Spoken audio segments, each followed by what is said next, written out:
Ndi kumwe hano n'abafundi bagenzi banjye bishimiye kuba Miss Rwanda iri kuba, ariko bafite ibitekerezo byo bashyigikiye nk'abafundi. Twabanza tukabaza bita Gaspari, wowe Miss Rwanda ibona?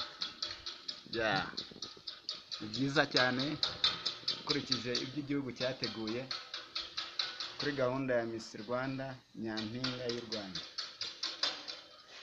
Ni ukuvuga ngo ukurikije ibitekerezo bya Josiane, ukareba imikorere ye, ukareba vision yiwe, turamushyigikiye. Ndetse adatowe yaba ari ikibazo, haba harimo gukurikirana akarere k'umuntu cyangwa se kureba igihagarara, kandi twe tugomba gutora ibitekerezo by'umuntu n'icyifuzo cye n'ubushobozi afite. Urakoze cyane. Hari undi mufundi hano bita Surubumwe, nawe watubwira icyo bavuga kuri Josiane cyangwa kuri Miss Rwanda?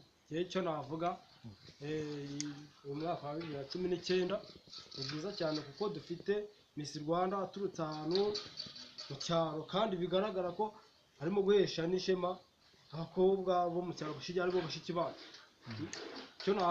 Cyo namushimira nuko batinyuye kugira ngo nabo bazisangemo mu wundi mwaka ni Miss Rwanda. Sawa, murakoze neza. Turi kumwe n'umuyobozi hano, nawe yatubwira uko abibona. Amazina yanjye nitwa Moise. Niba Miss Rwanda iba mukuri kandi koko bakavuga ibintu bigaragara, Miss bazasobanura icyo bashaka.